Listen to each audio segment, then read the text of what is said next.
The egg had not moved in 412 years. That was the first thing written in the vault's official record, not when it arrived, not who brought it, just that number 412 years and the single word after it, inert. Rowan Hale read that word every time he passed the Hall of Endings on his rounds. He had read it so many times that it stopped feeling like a word. It felt like a door that had been locked so long ago that nobody even remembered what was behind it. He was the youngest human on the Galactic Preservation Vault, also the least important by most measures. His job was to check temperature readings, replace coolant cells, and make sure the display panels outside each preserved relic were showing the correct information. Nobody else wanted the job. The Threnii staff found the Hall of Endings uncomfortable. Their species had a cultural belief that lingering near the remains of the dead invited bad fortune. The Selari had tried, but their biology made them dizzy in the low-oxygen wing. So the job went to Rowan.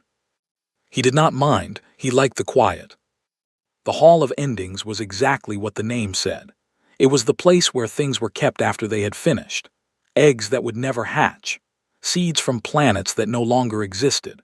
Bones, feathers, shells, preserved tissue samples. All of it held in perfect stasis behind thick glass panels, lit by soft amber light that never changed. The vault kept them because someone had decided that even a finished thing deserved to be remembered. The dragon egg was at the far end. It was bigger than Rowan expected the first time he saw it, taller than he was, wide as a cargo pod and completely gray. Not a warm gray. A cold gray, the kind that made the eye slide off it, the kind that did not reflect light so much as absorb it. Mineral deposits had formed across the surface over the centuries, threading through the shell in white and silver lines like frozen cracks. Every scanner ever pointed at it had returned the same result. No cellular activity, no heat signature, no electromagnetic response. The egg was, by every measure the galaxy had developed, dead. Rowan checked the coolant cell, logged the temperature reading, constant, as always, and moved on. He was finishing the last panel in the corridor when Director Sova found him. Sova was old, even by Threnii standards. Her 4 arms moved slowly now, and the pale ridges along her neck had faded from deep violet to something closer to gray. She had run the vault for longer than most of the staff had been alive, and she had a way of appearing in corridors without making any sound. She told him directly, no preamble, no softening. A hatchling had been recovered from a destroyed smuggler's vessel 3 days ago. It had survived. It was currently being held in the medical bay, eating everything it was given and burning holes in the containment padding. The species identification had come back that morning. Dragon. Rowan stopped writing his log entry.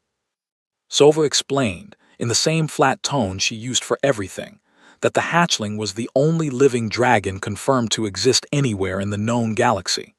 The species had been declared functionally extinct for over 2 centuries. Nobody knew how the smugglers had obtained the egg, or where it had originally come from.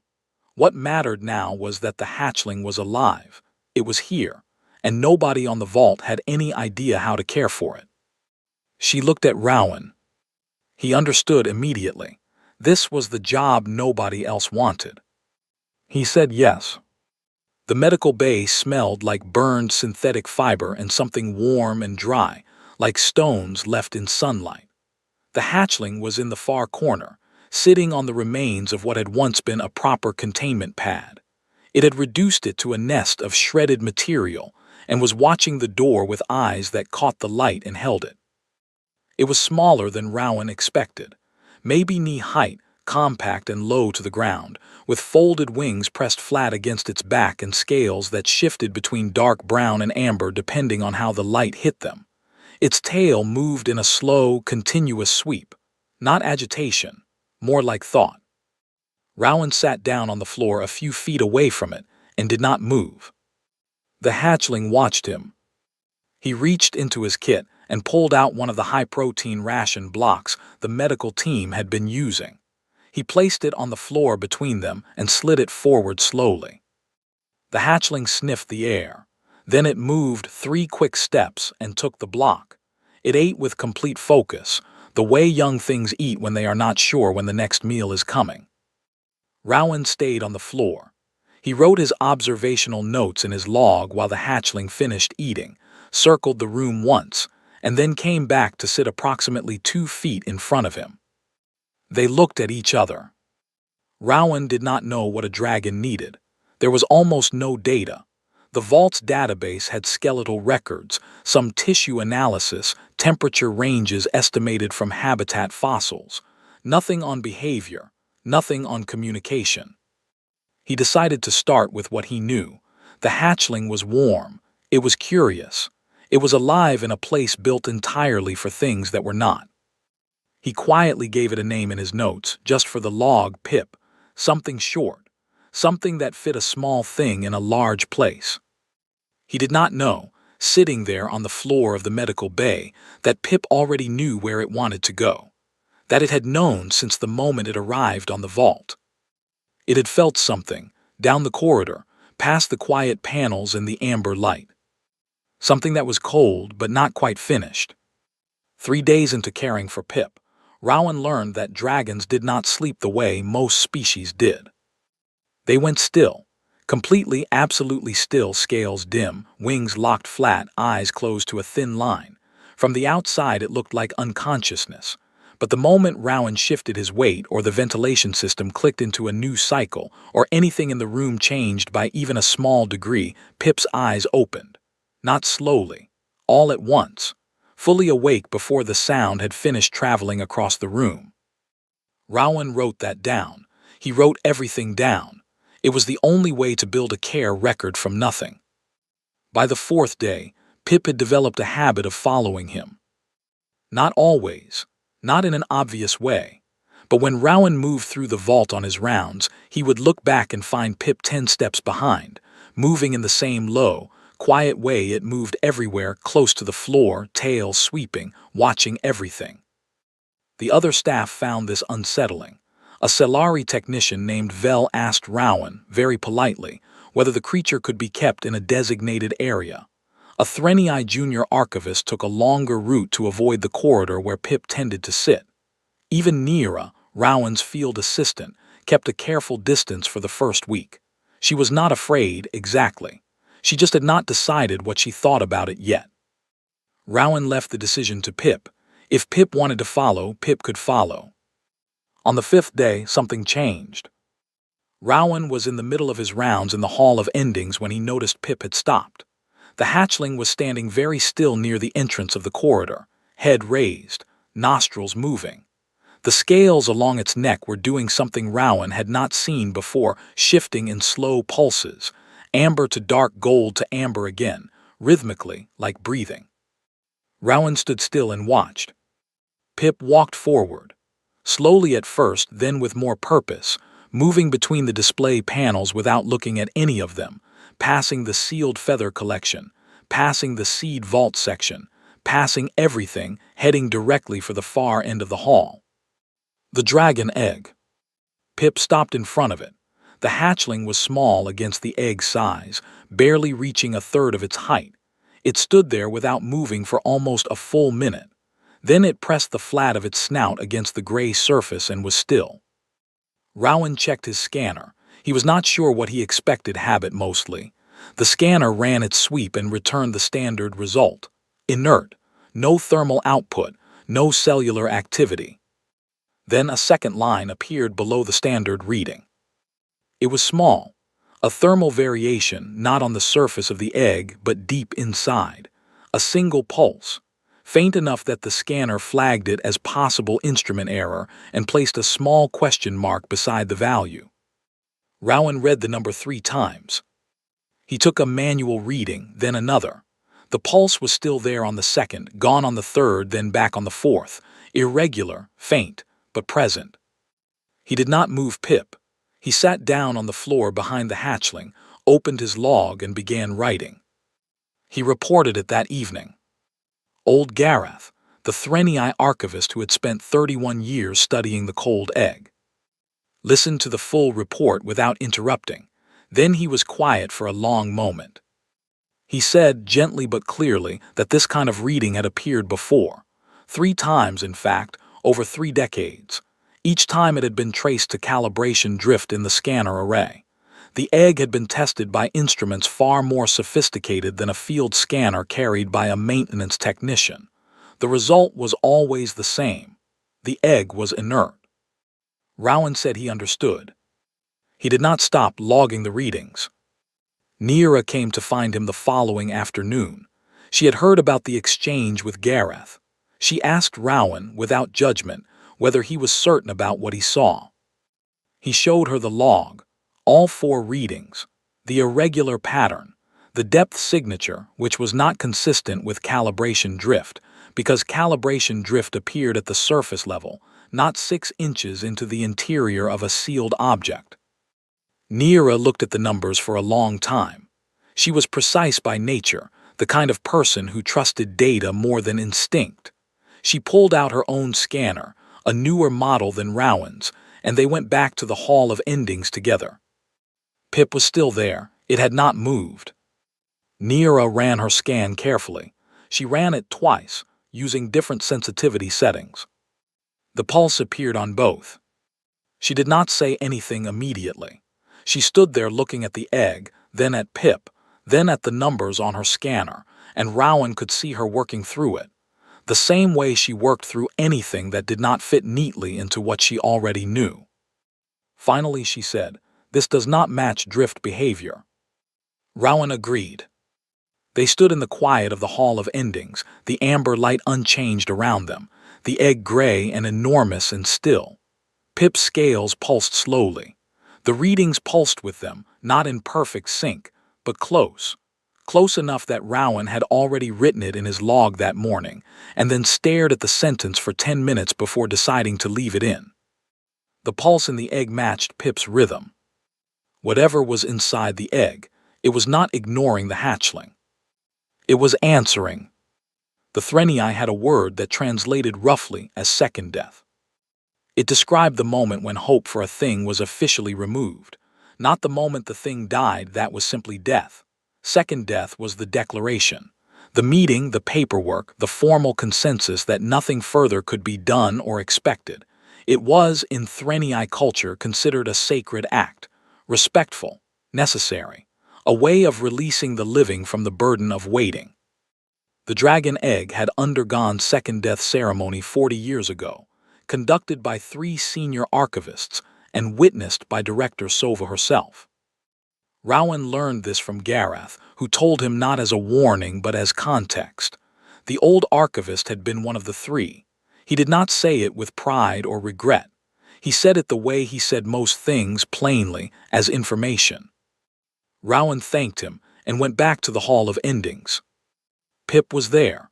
Pip was always there now. It had stopped following Rowan on rounds and had instead taken up a position in front of the egg with the commitment of something that had made a decision. It ate when Rowan brought food. It slept in its strange, still way, pressed against the base of the egg, but it did not leave. On the 8th day of observation, Rowan brought a portable thermal sensor array from the equipment room, the kind used for geological surveys, capable of reading heat signatures through dense material. He set it up at a careful distance, ran the calibration sequence 3 times, and began recording. What came back was not a single pulse. It was a pattern, slow, irregular, deep inside the egg, but unmistakably patterned. It repeated roughly every 4 minutes. It was not biological noise. Noise did not repeat. Noise did not change when Pip shifted position and then returned to its original frequency when the hatchling settled again. Rowan filed the full data set with the Warden Council that evening. The council met the following morning. Rowan was called to present his findings in person, which was unusual. Humans were not typically called before the council. They were told things. They were not asked to explain things. There were 7 council members, 4 Threnii, 2 Selari, and 1 Drevian, a species Rowan had not spoken to directly before. The Drevian had a body like layered stone and communicated through a translation box that converted subsonic pulses into spoken language. It took the longest to respond to anything, but when it did, it was always precise. Rowan presented the data. He showed the pulse pattern. He showed the correlation between Pip's rhythmic scale activity and the internal signature of the egg. He showed the depth readings, which ruled out surface contamination or instrument interference. A Threni Council member, one Rowan did not know by name, stated that the second death ceremony had already been conducted, that this was established record, that instrument readings of this sensitivity could be influenced by the presence of a living heat source nearby, specifically the hatchling, creating false positives through thermal bleed. Rowan said that thermal bleed appeared at the surface. These readings were coming from 6 inches inside a sealed shell. The shell composition was Drevian-rated Class 4 material, which had a thermal resistance coefficient that made surface bleed at this depth mathematically impossible. He had not planned to say that. It came out before he could decide whether it was wise. The room was quiet. The Drevian member made a low sound. The translation box converted it to correct. Class 4 resistance prevents external thermal transfer at this depth. The Threni member did not respond to that. Director Sova, who had been silent the entire time, spoke then. She authorized a 24-hour observation window. Pip would remain with the egg under continuous monitoring. If the readings stabilized into noise pattern within that window, the matter would be closed. If the pattern persisted or changed in a meaningful way, the council would reconvene. Rowan said thank you and left before anyone could qualify the decision. He spent the full 24 hours in the Hall of Endings. He brought a folding chair, his log, and enough ration bars to get through the night. Neera came at the 8-hour mark and stayed without being asked. Pip did something new at the 14-hour mark. The hatchling had been pressed against the lower curve of the egg in its usual position, but slowly over the course of an hour it had shifted, climbing carefully until it was draped across the widest part of the egg's surface, wings spread flat, body pressed against the gray shell. Not gripping, not clinging, resting. The way something rests against something warm when it is cold, except this was the opposite. Pip was the warm one. The thermal readings changed immediately. The internal pattern, which had been running at a 4-minute interval, shortened, 3 minutes, then 2.5. And then, at the 16-hour mark, something happened that made Neera stand up from her chair without saying anything. A thin crack appeared on the upper surface of the egg. Not a fracture from pressure or age. The mineral deposits around it did not splinter outward. The crack came from underneath, from inside, pushing the outer crust up in a thin, clean line, the way something pushes when it has decided to test the wall that has been holding it. Rowan watched it. He did not call the council. He did not file a report. He just watched it and wrote in his log, hour 16, internal movement confirmed. Something in there had been waiting for 400 years. And now it knew it was not alone. The vault had an emergency alert system that had not been triggered in 11 years. The last time it went off, a coolant line had ruptured in the seed vault section, and 3 irreplaceable plant samples from a dead world had been damaged before the repair team arrived. The alert had played for 40 seconds. Several Threni staff had filed formal distress reports afterward, citing the sound as physically unpleasant to their auditory organs. When the alert triggered again at hour 19 of Rowan's watch, it was not because of a coolant line. It was because every thermal sensor in the Hall of Endings had simultaneously registered a temperature change. The egg was warming. Not slowly, the way the internal pulse had been building. All at once, the outer shell surface rising from its constant 400-year baseline of -3 degrees to +12 degrees in under 8 minutes. Every panel in the corridor lit up. Every alarm that could be connected to a temperature anomaly in a preservation zone fired at the same time. Rowan silenced his own scanner alarm and did not move from his chair. Pip had not moved either. The hatchling was still spread across the upper surface of the egg, wings flat, scales glowing at a steady amber that Rowan had never seen it hold for this long. The light from Pip's scales was the only warm thing in the corridor, and now it was reflecting off the egg's surface, because the gray was changing. The flat, light-absorbing gray was becoming something else. Something that held a dull, deep red underneath it, visible only in the places where the mineral crust had not yet spread. The crack from hour 16 had been joined by 7 more, all of them pushing outward, all of them from inside. Staff arrived at the entrance to the corridor within 4 minutes. Gareth was first, then 2 Threni technicians, then a Selari medic who had apparently been on call, then Director Sova, moving faster than Rowan had ever seen her move, then 3 members of the Warden Council, who had clearly come together because they happened to be meeting when the alert fired. Rowan stood and put himself between the group and Pip without fully deciding to do it. He just ended up there. The Threni Council member from the previous day, the one who had raised second death, said that the hatchling needed to be removed immediately. The egg was an irreplaceable preservation relic. If the hatchling was damaging the shell structure, it needed to be separated now, before the exterior was compromised. Rowan said, "It is not damaging the shell, the pressure is coming from inside." The council member said that was not possible. Gareth said very quietly from behind the group, "He is correct. Look at the crack orientation. The mineral deposits are lifting, not pressing in. Whatever is applying force is on the interior side." The council member turned to look at Gareth. Gareth met the look without moving. Sova said, "Nobody touches the hatchling." That settled it, not permanently, but for now. They watched, all of them, crowded at the entrance to the Hall of Endings, watching a thing that was not supposed to be happening happen without asking anyone's permission. The crack spread over the next 40 minutes. The shell did not shatter. It opened, slowly, the mineral crust separating in sections and sliding downward, while the shell beneath it split along natural seam lines that had been invisible under the deposits. The red deepened. The surface temperature climbed past 30 degrees. Pip shifted at the 38-minute mark, climbing down from the upper surface and settling at the base of the egg as the shell began to fall open in larger sections. The hatchling sat very still, watching the opening, and its scales had gone from amber to a pale gold that Rowan had never seen before. He wrote it in his log.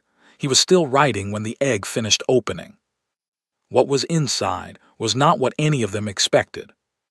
Not in terms of size, it was smaller than Pip, much younger in physical development, pale in a way that spoke of something that had not seen light or warmth in a very long time. Its scales were almost white. Its wings were folded so tightly they looked like they had grown that way. It was breathing, actually breathing, in short, rapid cycles, and it was looking at nothing in particular with eyes that had not yet learned how to focus on a fixed point. It was alive. Completely, unmistakably, confusingly alive.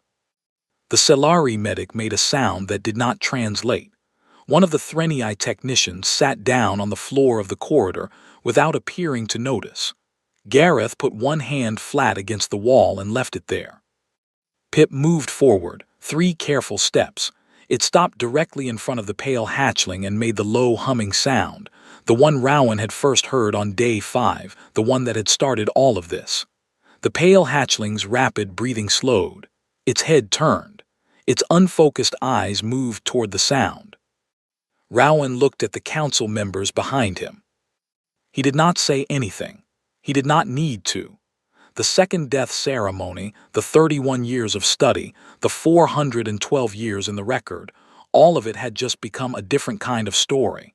Not a story about something that had ended. A story about something that had been waiting for someone warm enough to knock on the door. The Hall of Endings on that day ended its perfect record. Nothing in it was finished anymore. The Warden Council met in full session for the first time in 3 years. Rowan was told about it through a message from Director Sova. 12 words, Council convenes at second hour. Your presence is required. Bring your full log.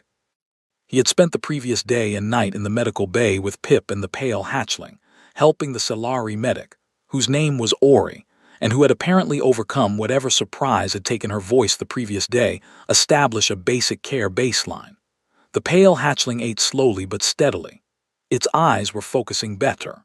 It had allowed Pip close without agitation, which Ori said was significant, and had allowed Rowan within arm's reach without retreating, which she found harder to explain. Rowan found it easy to explain. He had sat on a lot of floors by this point. He brought his full log to the council session as instructed. It ran to 41 pages.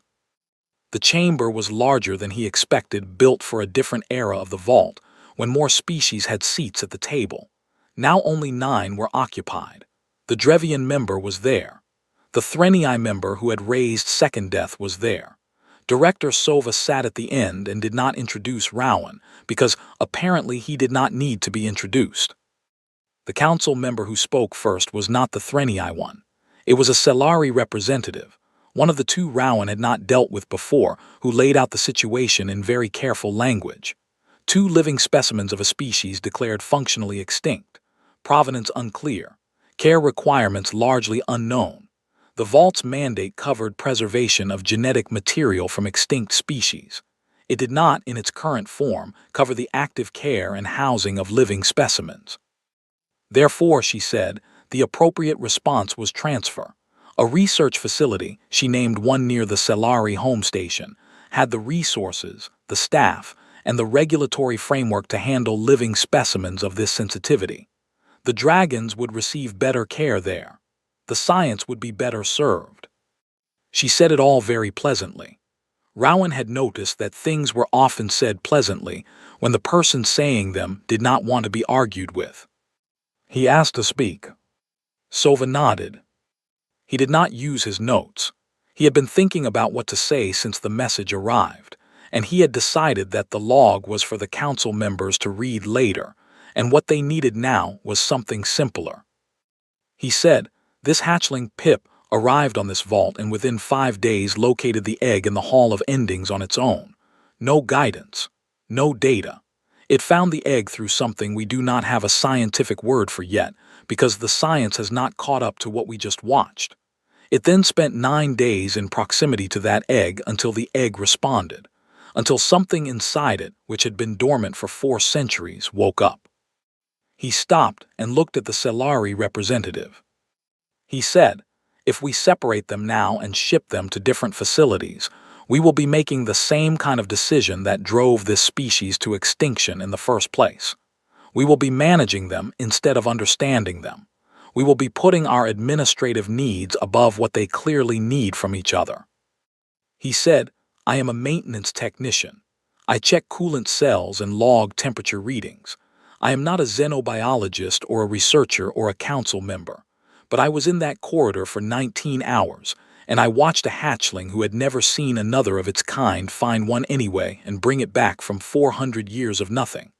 I do not think we should respond to that by putting them in separate boxes. The room was quiet. The Threnii council member, the Second Death one, said, the human is speaking about things outside his authority. Garath, who was sitting in the observer section at the edge of the room, said, the human is correct. Everyone looked at Garath. Garath was very old and had been at the vault for a very long time and did not say things like that in council sessions, or at all. Garath said, I conducted the Second Death ceremony on that egg. I agreed to it because every instrument we had said there was nothing left to wait for. I was wrong. What I did not account for, what none of our instruments accounted for, was the possibility that the thing inside the egg was not failing to respond to our equipment. It was waiting for something our equipment could not provide. He paused. Then he said, it was waiting for another dragon. We never had one to offer. The human understood that before any of us did. The Drevian member made a sound. The translation box said, I recommend the motion to transfer be tabled pending full behavioral assessment. Minimum 30-day observation period. On site. The vote was called. Rowan was asked to leave the room while it happened. He stood outside in the corridor for 11 minutes. When Sova opened the door, her expression told him before she spoke. 5-4, the dragon stayed. He went back to the medical bay. Pip was pressed against the pale hatchling's side, scales dim in the way they went when Pip was deeply calm. The pale hatchling was asleep, a real sleep, not the shallow kind it had been managing since hatching. Its breathing was slow and even. Neera was sitting in the corner writing notes. She looked up at Rowan when he came in. She asked how it went. He said 5-4. She said 4 is too many. He said 4 is how it starts. He sat down on the floor between the door and the dragons, opened his log and started a new entry. There was still a great deal he did not know, but knowing nothing was not the same as having nothing to work with. He had 2 living dragons, a 30-day window, and a colleague who did not leave. He started with what he could observe. He always started there. 6 weeks after the egg opened, a message arrived from Vault Station Drev 7. It was addressed to Rowan directly, which had never happened before in his career. Messages came to the department. They came to Director Sova. They did not come to a Level 3 maintenance technician by name.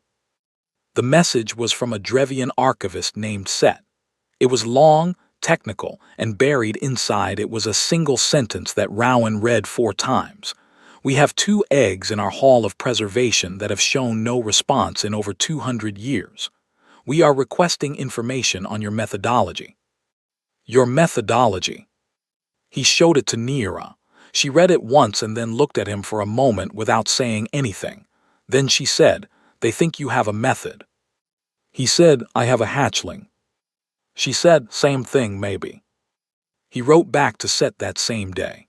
He told the truth, that there was no method, that Pip had found the egg on its own, that the only thing Rowan had done was stay out of the way and not separate them when other people thought he should. He attached his full log, all 41 pages, as reference. Set replied in 2 days. The reply said, "This is more useful than you seem to think." Rowan filed the exchange with Director Sova, who read it and said nothing for a long moment. Then she asked him a question that he had not expected. She asked whether he would be willing to lead the Dragon Care program as a formal assignment, not as additional duty alongside his maintenance rounds, but as his primary post. Full authority over habitat, diet, behavioral documentation, and external correspondence. He asked if that was approved by the council. She said the council had not voted on it yet, but the Drevian member had already indicated support, and Gareth had submitted a written recommendation that morning without being asked. He said yes. The habitat had been coming together for weeks by that point. It had started with Rowan and Neera and a borrowed cargo module in the lower section of the vault, far from the Hall of Endings, in a section that got more through traffic and therefore more ambient warmth. Rowan had roughed out a basic layout. Neera had sourced materials. They had worked in the evenings because they both still had their original duties during the day, and neither of them had been told to do it, so they did it in the time that was theirs to use. Other staff had started joining in without being asked, not all at once, gradually. First Ori, who came by to check on the pale hatchling and ended up helping install a secondary heating element. Then 2 young Threnii technicians who had watched the egg hatch from the corridor entrance and had apparently been unable to stop thinking about it. Then a Selari engineer who did not explain why she was there, but had brought the correct tools for the ventilation problem Rowan had been putting off. It was not a formal project. Nobody had authorized it, but the habitat was real and growing, and nobody had stopped it either. The pale hatchling had been given a name by that point not by Rowan, but by Gareth, who had spent 31 years studying the egg and apparently felt that entitled him to some say. He had chosen a Threnii word that translated into something close to found or returned. The staff shortened it to Ren, and it stuck. Ren was growing faster than any projection had suggested. The initial weakness from hatching was gone.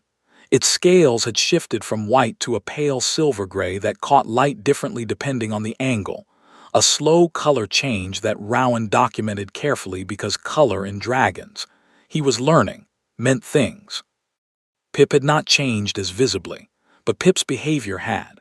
The constant need to sit beside the egg, the humming vigils, the scale pulse that had started the whole chain of events, all of it had quieted. Pip ate better. Pip slept fully.